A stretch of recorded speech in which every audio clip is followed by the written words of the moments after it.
This is the November 18, 2024 McCracken County Fiscal Court meeting. And Madam Clerk, call roll, please. Commissioner Bartleman. Here. Commissioner Abraham. Present. Commissioner Jones. I'm here. Judge Clymer. Here. And Mr. Bartleman, you offer our prayer. Let us pray. Father, we thank you for the blessings of this day. We thank you for the opportunity we have to serve this county. Father, we just pray for the leaders in this county, for the judge and the commissioners. We just pray you be with us as we go about the business of providing services for the people of this county. Just be with us all and help make the decisions and provide the leadership that's needed to make this a better place. Father, we pray for our first responders who are out on the streets 24 hours a day, protecting us. Just be with them and give them the safety that they need, Father, as they perform those duties. And Father, we just pray for this community as we strive to make it better. Just give us the skills we need and the guidance we need to get done what needs to be done to provide jobs and a great quality of life. It's in Jesus' name we pray. Amen. Will you stand and join us in the Pledge of Allegiance? I pledge allegiance to the flag of the United States of America and to the republic for which it stands, one nation, under God, indivisible, with liberty and justice for all.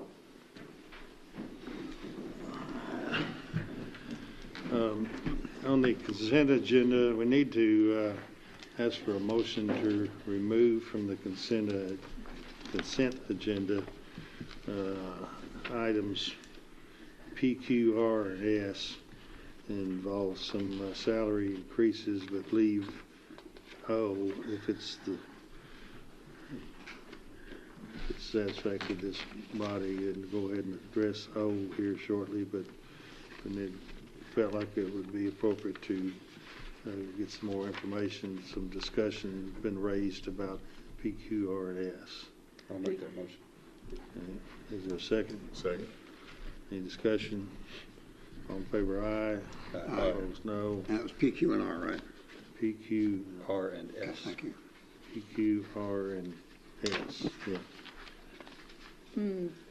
S is vacation pay. Y'all already have an updated agenda that won't show the next week, Oh, so that may be confusing. No, they don't have an updated one. The clerk does, Yeah, that's what I'm so just read what we put those on do I have one different? She's Why got are you one saying different not S? Pardon me? You said just P, Q, P, and Q, R. and R, right? They said we needed to leave O in there, is that right? Yeah, but S. S too, I'm sorry. Yeah, yeah. Okay. Okay, those were on, okay, yes, they have been amended on ours. Okay. Okay. All right. Okay. Thank you, sir. Did we vote? Yes. It is? Okay, all right, so those are removed. All right, now, as to approve the consent agenda as amended. So moved. Second? Second. Any discussion? All in favor, aye. Aye. Opposed, no. That carries. All right. Clerk, sir. It is ordered that the necessary cash transfers in the amount of $1,160,000 be made in order to pay county bills and payroll approved November 18th, 2024. So move. Second. Any discussion? All in favor, aye. Aye. Opposed, no. That carries. It is ordered to approve the voucher claims register from October 28th, 2024 to November 18th, 2024 to show county bills in the amount of $1,170,966.84 were paid. So moved. Second. Any discussion? All in favor, aye. Aye. Opposed, no. That carries. And then on discussion, we've got Bruce Wilcox, GPED, here with us. Bring us up to speed. Oh, Bruce. Good evening, everyone. On behalf of Greater Paducah Economic Development, our staff, and our board of directors, thank you for the opportunity to speak to you this evening. We are very appreciative of your support and your partnership with GPED. And of course, without your partnership and your support, we couldn't do the work that we do. So thank you. Thank you very much for all that you do in partnering with us. Looking back through my notes, it looks like August 12th was the last time I did a public presentation, so it's been right at 3 months. So my comments this evening will be reflective of the last 3 months.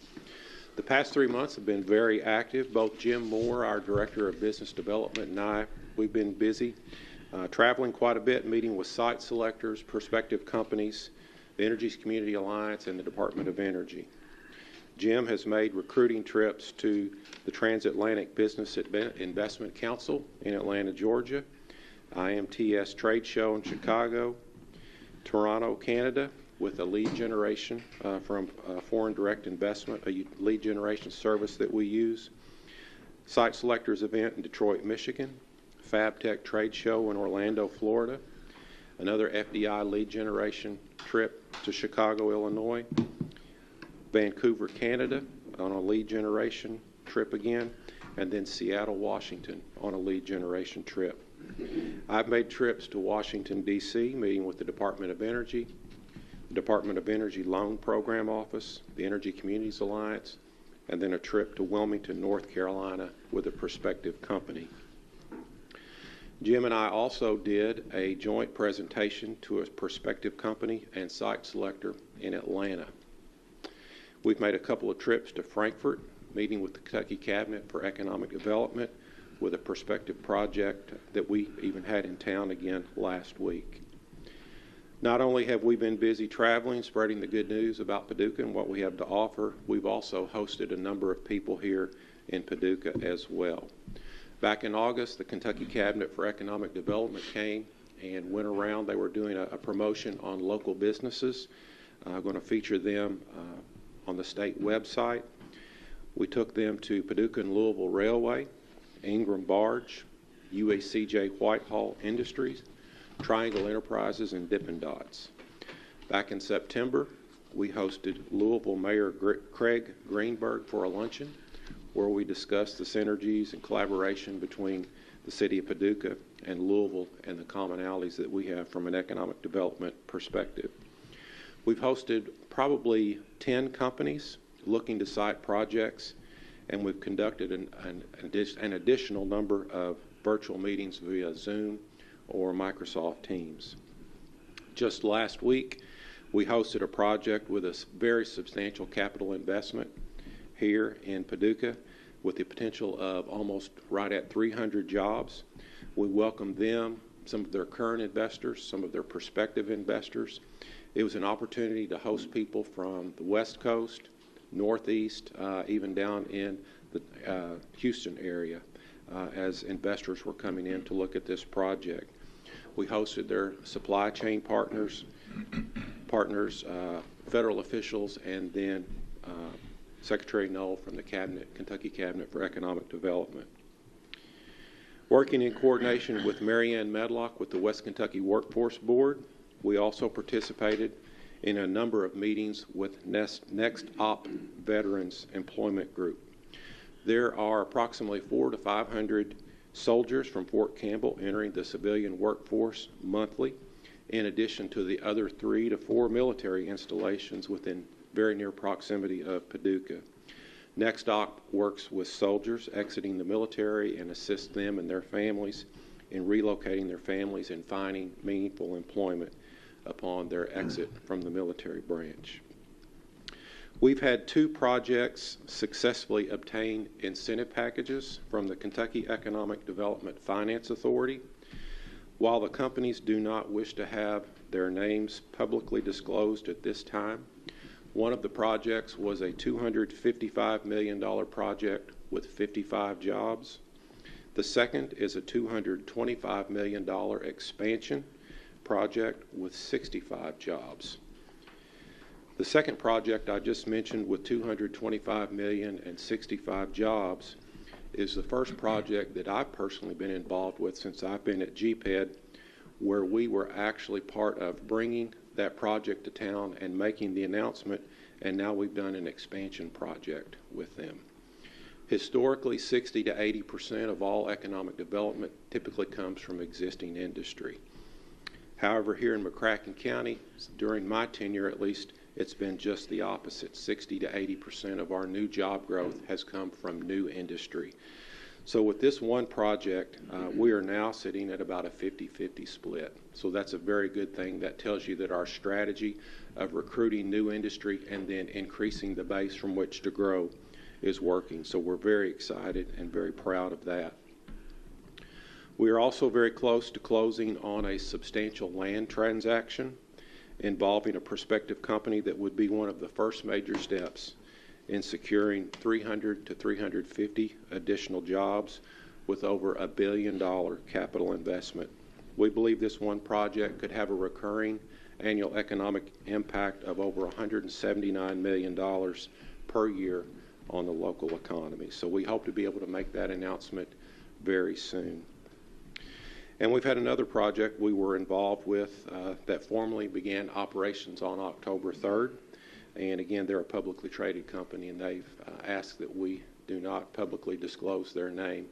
But it's been a very nice project, of which I'm sure you all are aware. So we've got a very healthy project pipeline that continues to be projects in the advanced industrial manufacturing, the heavy metals, renewable energy, and advanced nuclear energy. So I really like where we're sitting.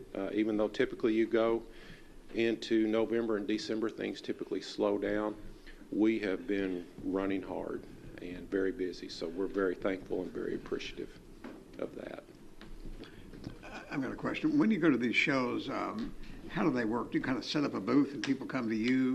Do they have sessions where you have 15 minutes to make your case? Or is it all of the above? Yes. So we, as far as the booth goes, we're part of Kentucky Cornerstone Group, and that's a collaboration of the far western Kentucky counties. We participate with a kind of a lead generation person out of Texas that will go and set up a booth, and they will have our marketing materials from all of our respective communities. In addition to that, Jim Moore actually goes, and he's there promoting Paducah while also kind of promoting far western Kentucky. So that's one part of it. Another part is going to site selector events. It's kind of like a best practices deal where site selectors will be on stage and have, presentations and things, and then there's a lot of opportunities to meet them off to the side and one-off situations. So, and then we use lead generation services to actually call directly on companies themselves. So it's kind of a little bit of everything. Has there been any increased interest or discussion since we're doing the work out at the Triple Rail site? Has that sparked any new interest in people saying, well, you're doing that, are they looking at it a little harder than what they were previously since that work's being done? I can't really say that we've had someone come to us and say, hey, we heard you're clearing and grubbing and doing the dirt work and we want to look at it. But what I can say is Jim Moore, as he's been at all of these different places, we're taking pictures, we're doing videos, we're sharing that with site selectors, and they are actually seeing, oh, wow, what a difference that has made. We still continue to receive substantial interest. We had a very sizable steel-related project here just a week before last.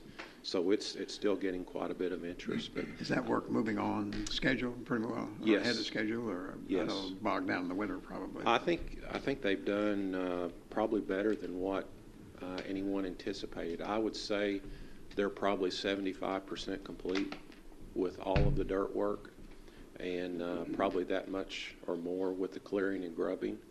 So we lost about 30 to 45 days in the summer as we were kind of navigating some issues, but things are moving on. If you haven't been out there, I'd encourage you to go check it out and see. So that was supposed to be a year-long project, but we're, 3 or 4 months into it, and you're 75%? So it was a 240-day project, right. 8 months. So there was 120 days granted for the clearing and grubbing piece, and then 120 days for the actual dirt work.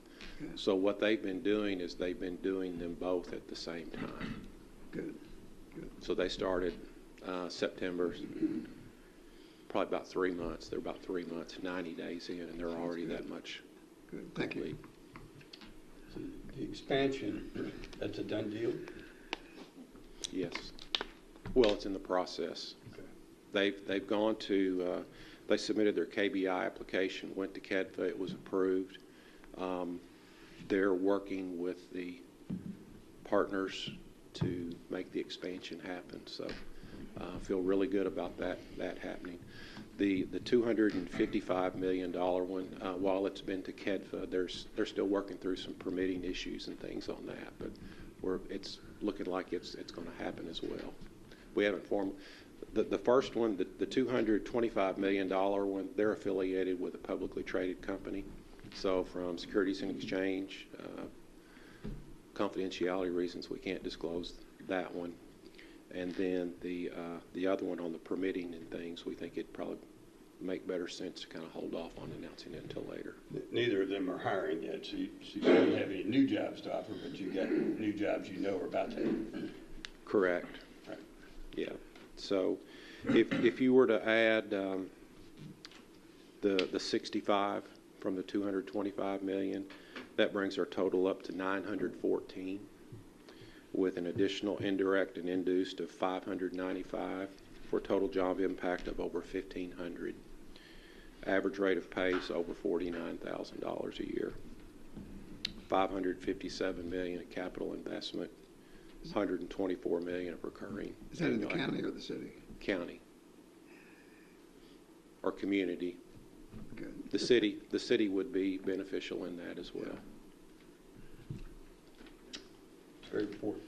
So take us with you when you go to Frankfurt.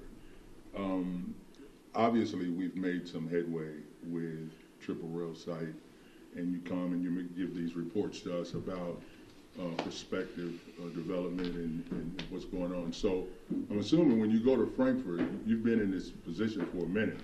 You're talking to a lot of the same people. When you go to, why are you going to Frankfurt? Let me just break it down like that. Because Sure. A lot of people hear that and they're like, okay, who are you meeting with when you go to Frankfurt? And are they impressed as we are with what you're doing? And if they are, what are we wanting from Frankfurt to help us down here do what we're trying to do? So we've received wonderful support from Frankfurt. Everything from the governor's office over to the cabinet for economic development. The energy and environment cabinet has been very helpful with us, as other cabinets have been as well. Couple of examples of that. I could tell you in executive session. Well, I mean, okay. And the reason I'm asking Yeah. the question because I get in my office at Kroger in front of the rotisserie chicken. That's where I always get these questions. And they talk about GPAD and greater. We talk a lot about jobs, good paying jobs. Then we make the trip up the road to Frankfurt. Well, how, what's their response to what we're doing down here? Because it hasn't always been that way. You guys are doing a great job of getting some things together, and it's very competitive. Everybody wants those dollars, those developments, and we're centrally located, but we haven't had some of the intangible stuff done. So we're getting that done. So when you go up and okay, this is where we were then, this is where we are now, and these are the numbers like you're giving us. So I'm just curious about, you guys are like, okay, all right. Well, if this keeps on this track, then you can expect us to come in when it's necessary to help you guys out. But we want to see you put the work in. Obviously, you put the work in. So I was just curious about how that's going, how they're viewing what you're doing. Because you're preaching to the choir here. Yeah, I'd say it's going exceptionally well. Okay. Secretary Jeff Knoll was here last week. Right. I think he'd go as far as to tell you would consider him a friend. He's been very supportive. We had a $1.8 billion project in town last week. Secretary Knoll came in and participated in the site visit with us. Okay. As part of that team, one of the senior advisors relative to it was the chief of staff of another state's governor for a number of years. He told me, he said, I've sat through over 100 of these presentations in my career, and what you've done here over the last 2 days, the way you've presented it and the content is as good or better as any I've ever seen. Okay. That sounds promising. So it will happen. It's happening. You know, we have not landed the $1 billion project yet, but we keep getting Developing. these. Yeah. Gotcha. Yeah, it's coming. It's coming. Yeah, but you're developing it toward good, steady growth. Yes. Almost 1,000 jobs during your new jobs during your tenure. Right. You know, At almost a $50,000 pay rate, you know, and that's where I go back to when you look at the poverty rates here, you know, we exceed the national average, 22% in the city, 15 in the county. The national average is 12. And I'm so appreciative of you all and the city of starting to direct more monies to assets that are going to generate better returns on investments and higher paying jobs. Because we go back to, you know, we've got a disproportionate amount of jobs in the retail, arts, and service. You know, the average rate of pay for that segment's about $29,000 a year. Living wage is $32,000 a year. So we really want to elevate the types of jobs and change the mix on what we have, and that's exactly what we're doing. I was just reflecting back 6 years ago, what we didn't have in these reports. We didn't have these reports. Nobody came and talked to the fiscal court, and if they did, they wouldn't have had a report that you just gave, which is basically during your tenure, there's been 1,000 new jobs, and you've had somebody on the road. That's been a real missing piece of our community, is that we were just kind of sitting back waiting for something to happen. You're on the road giving the sales pitch. So Very much so. exactly what we had hoped we would come up with. Thank you. Does it help in the response from Frankfurt when they see that we've got skin in the game, that we're spending? Very I know much. I used to hear years ago when I was a reporter that everybody went to Frankfurt and wanted everything, but there wasn't a good response because the local community wasn't investing anything. When we're investing $4 million in the triple rail site, does that help Frankfurt? Does that kind of perk their ears up? And Very much so. so that's a big plus for it.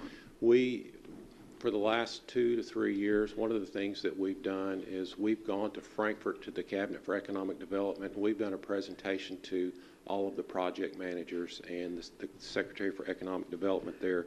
And when we do that, we actually show them the local monies that we've invested and how, you know, we're moving things forward on our own as well. And I think that gives them encouragement to actually participate with us. And they've been very good to help us.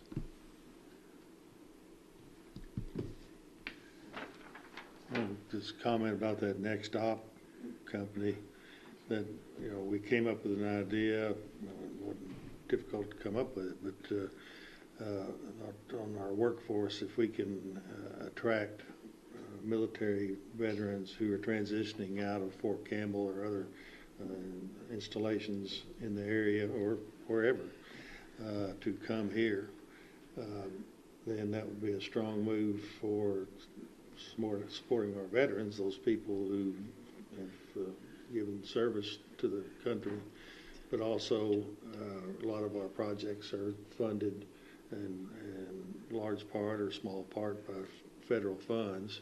And of course that gives us some, you talked about skin in the game, and the federal government looks at when they say we've got this operation where we're bringing in transitioning soldiers, sailor, airmen, Marines, Guard, Corps, to our community.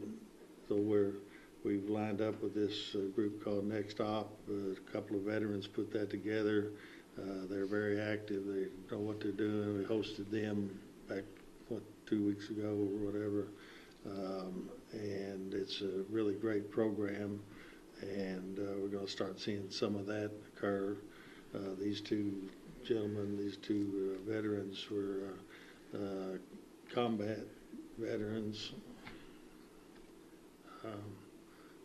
very engaged in what they're doing, and so I look for some really good results out of that. They both said after we entertained them for a couple of days that, man, this is really a great community. We'd like to live here, and so it's all about being proactive, I think, and trying to figure out ways to do these things. So, and Mary Ann Medlock, kind of like our guru of workforce. And so, things are moving and shaking. And some of the companies you're talking about here that are looking at us now, I think at least a couple of them, we 95% sure they're going to come. And so, again, we're right on the verge of making some really good progress. And it's at the triple rail or the DOE side. While we're on DOE, that, I comment to people all the time, came into this office 6 years ago when it was the position of DOE, Department of Energy, at the gaseous diffusion plant was, well, we're cleaning it up, and it may be in 15 to 20 years we'll start being able to turn some of the land over to the community. And here we are 6 years later, and we're right on the verge of getting some of that land turned over in 6 to 7 years, not 15 to 20. And so I think once you get one project landed out there, it's going to draw others to come in. It won't be long before we'll be seeing those companies set up, and then the infrastructure around them and the supporting businesses and that sort of thing, the indirect jobs that come in following those direct ones. And, you and I and others, we've been traveling together some of these projects, and it's very powerful what they have to sell, to do, and so I'm excited about it.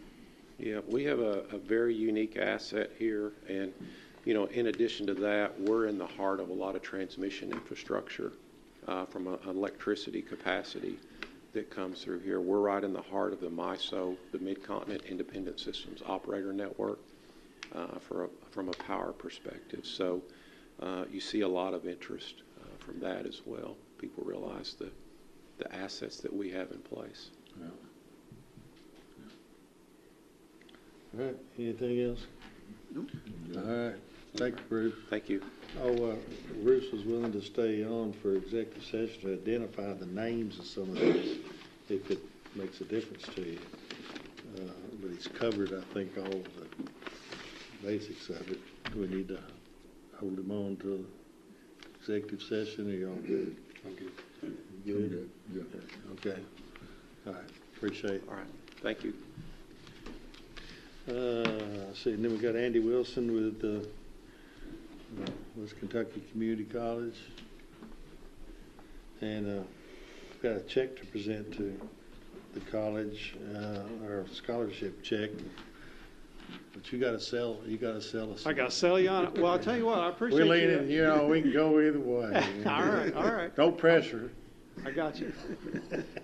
If you can just kind of bring us updated on what Sure. that's doing. Well, I appreciate you letting me follow Bruce Wilcox, because this is all part of that economic development piece, educating that workforce moving forward. So first, on behalf of Dr. Anton Reese, thank you for another opportunity to come and speak with you about the Community Scholarship Program that was initiated by the Rotary Club several years ago, and it's an initiative that will allow every graduate within McCracken County schools, those students, to come to West Kentucky Community Technical College and get their 2-year degree free of charge. It's a last dollar scholarship, so any dollars that they received outside of this particular scholarship program, this is the last dollar program. So we have 217 students currently enrolled this semester that are part of this CSP program. So we appreciate your help and your support of this over all these years, and continue to look at how we take this to the 8th graders and give them a promise, this promise that they'll have a free education when they come to West Kentucky Community Technical College. Yeah, I've always felt the money you're speaking of is some of the best economic development dollars we spend. And I know at least 6 years ago, when I was first briefed on the program, we were one of the few communities in the nation that can make that promise to 8th graders that your 2-year degree won't cost you anything. So don't think there are many more communities that have come online, but I think a couple have. Yeah, we think Ashland has a program similar to this in Henderson, but we don't know of another county or community in Kentucky that have one of these, and it is rare in the United States.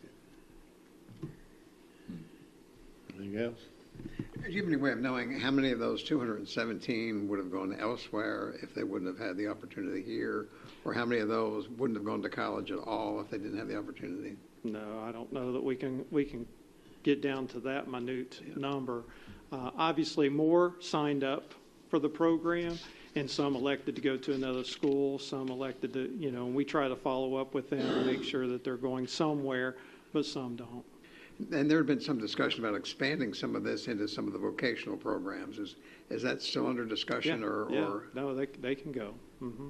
So if somebody just needs a certificate that's going to take 6 months, are they eligible for this now? Yes. Oh, okay. So it was expanded already. Yeah. Okay, good. Okay. I think they ought to give him a check. Well, yes, and we also have an annual agreement. Is this a proper time to sign the agreement too? No, we didn't get the agreement. I'm sorry, Dina's been off.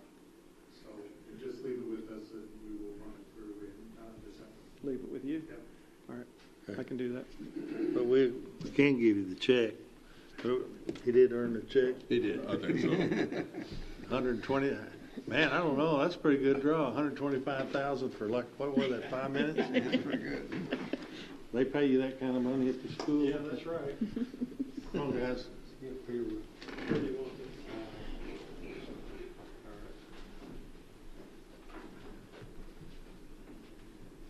go. One, two, three. All right. Thank you. Appreciate it. Thank you. Make sure you get that coat to the right place. Yes, sir. Yes, sir. Understand.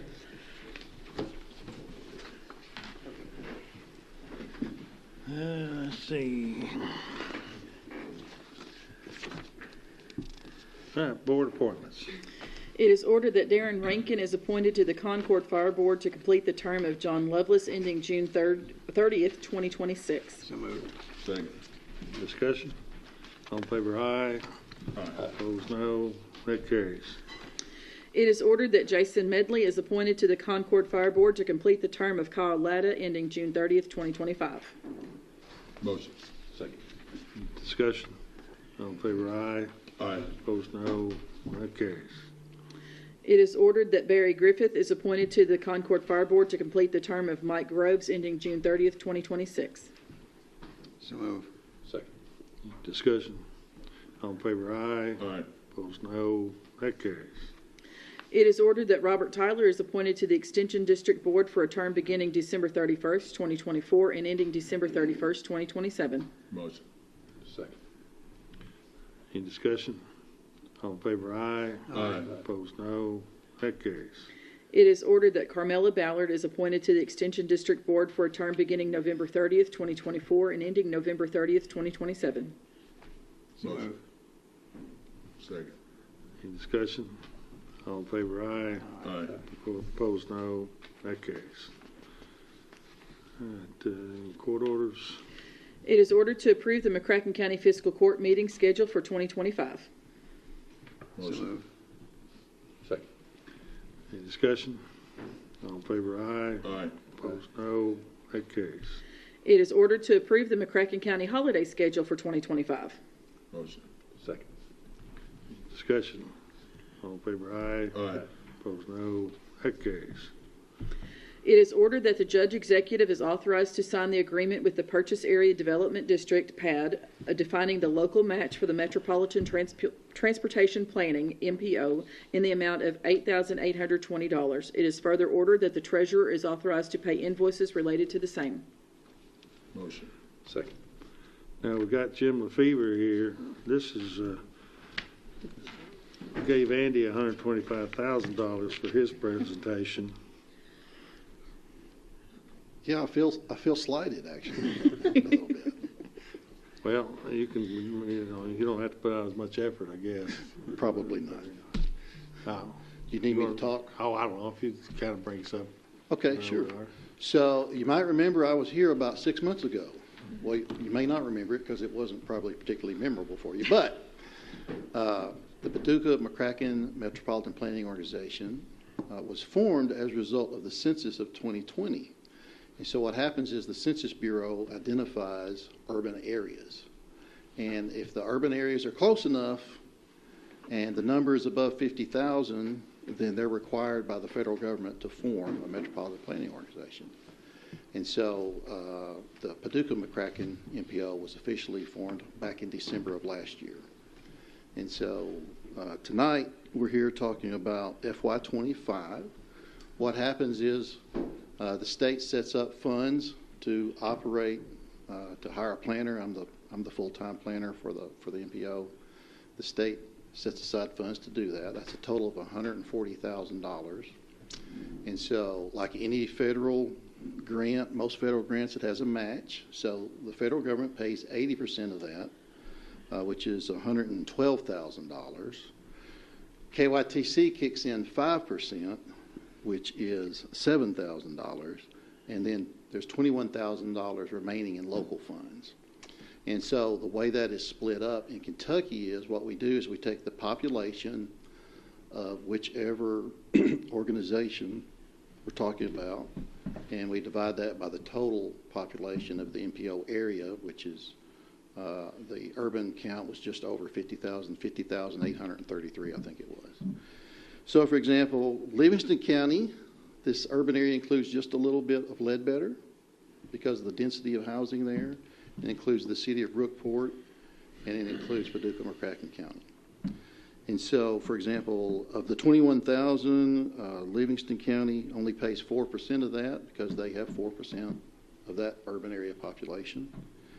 Paducah has the most population, and so they pay $11,340, and McCracken County is $8,820. And that money is used to fund the activities of the MPO. The MPO is governed by an executive board that consists of 2 representatives of McCracken County, which is the judge and the deputy judge, 2 representatives from Paducah, which is the mayor and the the city manager, an IDOT representative from District 9, a KYTC representative, which is our chief district engineer, Kyle Hope, the Brookport mayor, the Livingston County judge executive, and PATS is also required to be represented on this board as part of transportation. We have a lot going on right now. There's an engineering study of PATS looking at their operation to decide how they're going to can be more efficient. For example, if you didn't know this, to catch the bus for PATS, you just raise your arm and wave. And if it's safe to do so, the bus is supposed to pull over and stop. So they're looking to see, is there a way to make more scheduled stops to make that operation more efficient. The other big thing that's happening is a consultant is working on updating the traffic modeling for McCracken County. And what that traffic modeling will do is it will look at where is the county going to grow, this county and the city. So, for example, in this particular case, what they will do is they will take your comprehensive plan, which is nearly complete. That was jointly done with Paducah, and it will look at the areas that are predicted to grow, and this traffic model will show the future growth for the next 25 years, so that the MPO will kind of know, okay, what kind of traffic improvements, what kind of road improvements will need to be made in the next 25 years to meet this traffic demand model. The largest thing that's going on is we have an engineer consultant who's writing something called the Metropolitan Transportation Plan. And that is the plan that will lay out for the next 25 years. So this will be... Do what? Who's writing it? An engineer, you said? Yeah, the engineer's writing it. So it's HMB, but they have a sub here in McCracken County, BFW, is their sub on that. And so that plan is going to lay out over the next 25 years the whole list of projects. It's not a wish list because it has to be financially constrained. In other words, you have to reasonably expect those revenues to come in to pay for these projects. So it won't be a wish list, but it is a mechanism for funding the transportation improvements that the community wants, because the MPO Executive Board will be the agency that looks at all these projects and makes a decision. These are the ones that we want to prioritize. So, for example, I would anticipate that the mayor and the judge would want to coordinate their long-term comprehensive plan with the long-term projects that are going to show up in this metropolitan transportation plan. Give me an example of the types of projects that'll be in the long-term metropolitan plan. Any project that has any transportation project with federal expenditures, it will have to be approved by that MPO Executive Board. Federal money comes in for the airport, the MPO Executive Board will have to okay that. Federal money comes in to replace the I-24 bridge into Illinois, the MPO Board will have to approve that. So basically any project that expends federal funds. How is this different than what the Transportation Cabinet does now? I mean, they've got a 6-year plan and a longer-term plan. They've got their own plan they've done. Is this duplicating all of that? No, it's not duplicating, because the plan that will come out of this MPO Executive Board will be not necessarily what the Transportation Cabinet wants, but it will be what the community, the MPO Board, has decided that they want. For example, one thing that you might not see if the Transportation Cabinet pushed a project is you might not see what the local community would want as far as pedestrian facilities or bike facilities.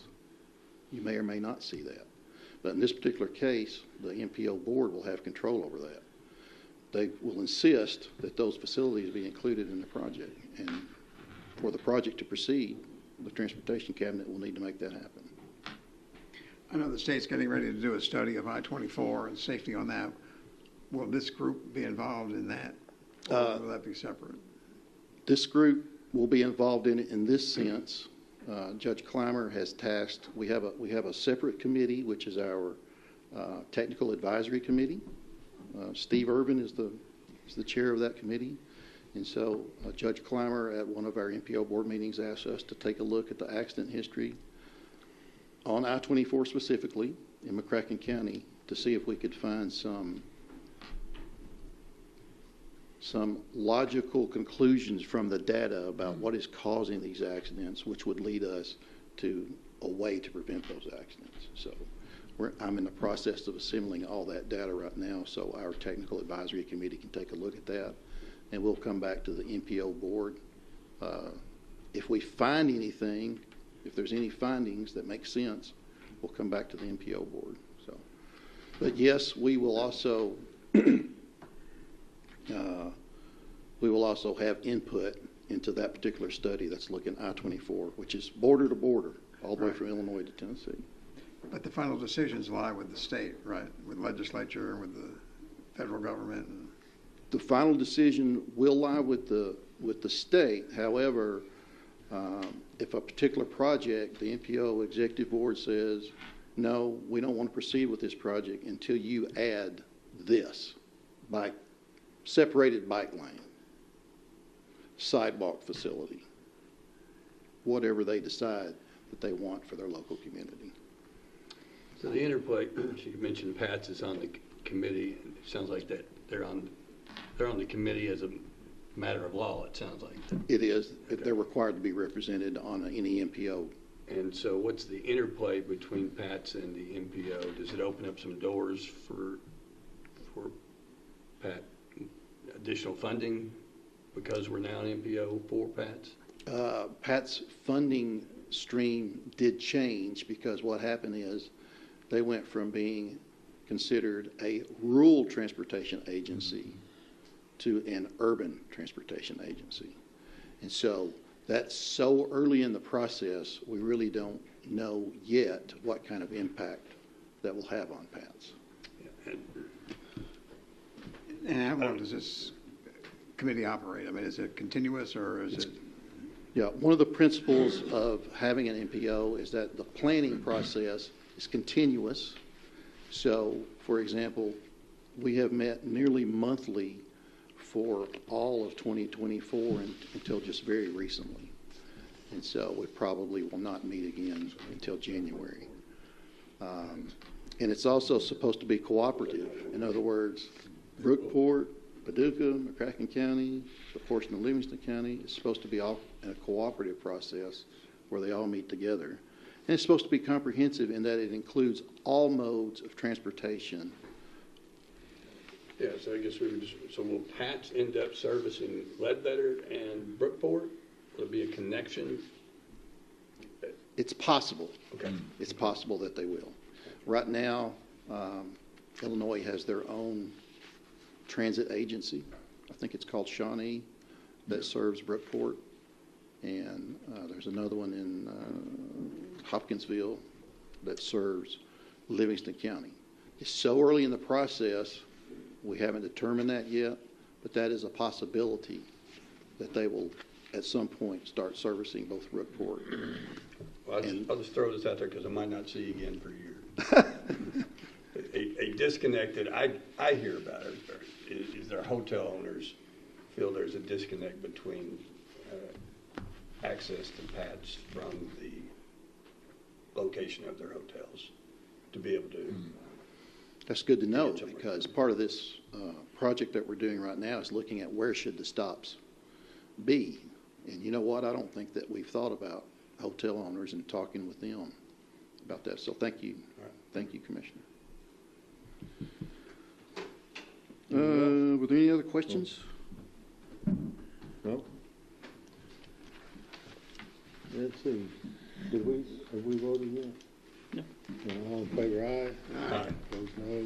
That carries. Just one other note. So the judge and the mayor have agreed to alternate 2-year terms as the chairman of the NPO. And so in January, Judge Clymer will become the chairman.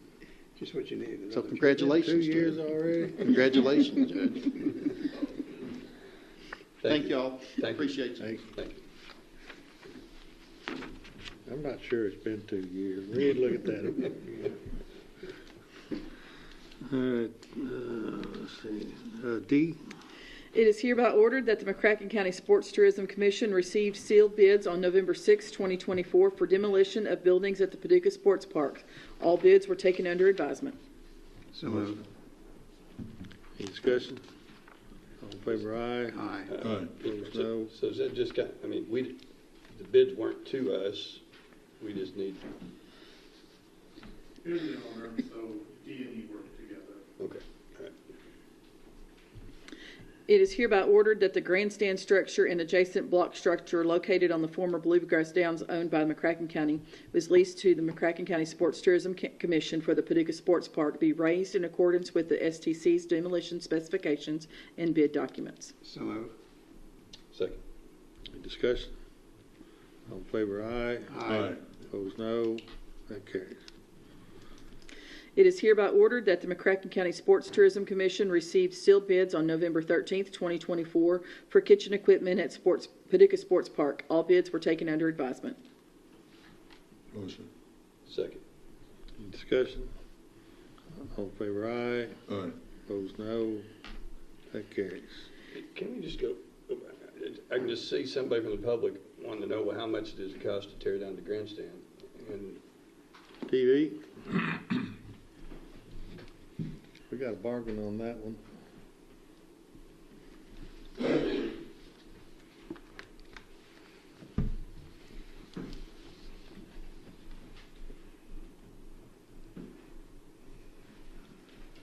Yes, sir.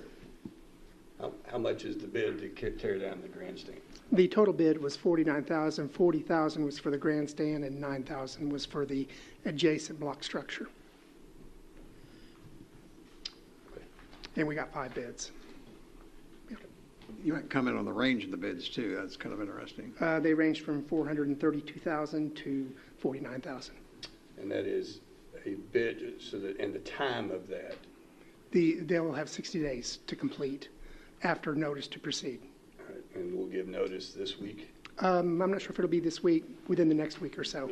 So Yeah, basically, 80 days from now, it won't be here. correct. Thank you. Welcome. Where are we now? G. It is hereby ordered that a bid opening for P25 subscriber units or radios was held on November 15th, 2024. A single bid was received from Communications International and was taken under advisement. So moved. Second. Discussion.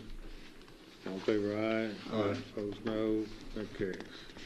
It is hereby ordered that Communications International be awarded a contract for the purchase of P25 subscriber units for use in county government in an amount not to exceed $3 million. It is ordered that the judge executive be authorized to enter a contract with Communication International and sign all documents necessary for same. It is further ordered that the treasurer be authorized to pay bills for same. So moved. Second. These are the new 911 radios? Yep, we're gonna use ARPA funds. Do what? Subscriber units just mean mobile radios and portable radios, and then there's an attached equipment list. So we will use our last of our ARPA money for this. The range of the problem in the sheriff's department is $1 million alone. And how many radios will this buy? You know? Don't know.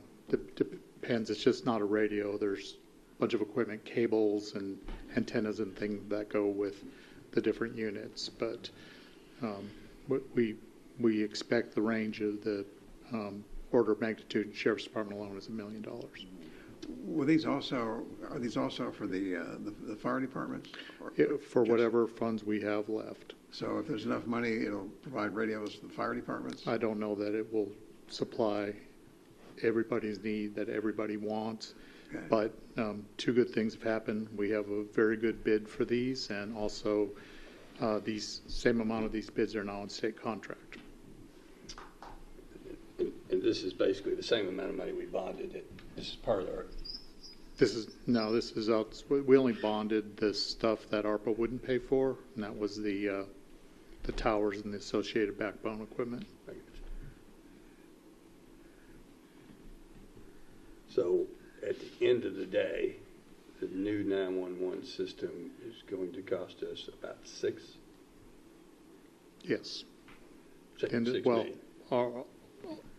50% of $6 million to McCracken County. Right. Yeah, so it'll cost the county 6 and it'll cost the city about 6. Once all the subscriber units are paid for, yes. And they have far more subscriber units than we have. Yeah, it may cost them more than 6. Yeah. They had the city have been buying P25 compliant units for a number of years. We have a handful. We have fewer than a dozen.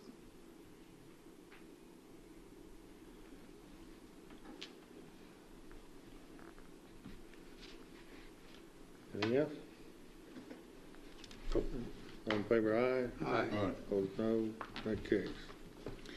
It is ordered that $15,825 from the transient room tax escrow fund be transferred to the city of Paducah for bond payment on the Convention Center and Carson Center Series 2020B GOB. So moved. Second. Discussion. All in favor, aye. Aye. Opposed, no. That carries. It is ordered to record the employee claims from October 1st, 2024 to October 31st, 2024 in the amount of $18,818.31 for HRA FSA transactions. So moved. Second. Discussion. All in favor, aye. Aye. Aye. Opposed, no. That carries. It is ordered to pay the invoice dated October 25th, 2024 to PFGW for the Sports Complex project in the amount of $41,822.47.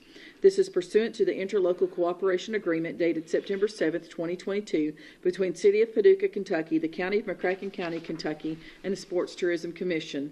As per the interlocal agreement, the City of Paducah pays half of the invoice to McCracken County. So moved. Second. Any discussion? All in favor, aye. Aye. Opposed, no. That carries.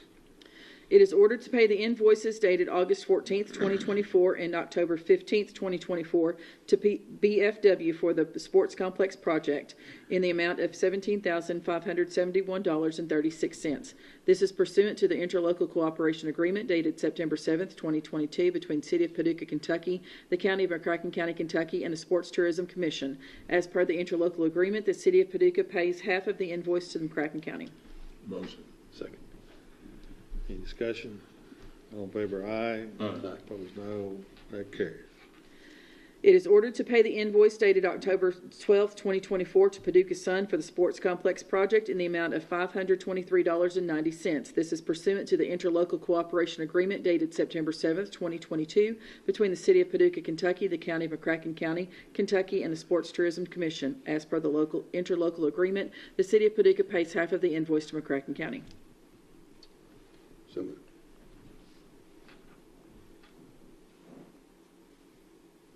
What is this? Why are we paying this? What was it for? Paducah Sun, what is Paducah it, a Sun, bid advertisement? Advertising, okay. I don't think there's a second yet. No, there's not a second yet. Anybody want to second that, or you want to? Second. So this was the advertising bid for tearing down the grandstand. All in favor, aye. Aye. Opposed, no. That carries. Per fiscal court order approved August 22nd, 2022, the treasurer is authorized to transfer $1,162.42 from the payroll bank account to the general bank account in order to keep the payroll account balance under $20,000 threshold. Motion. Second.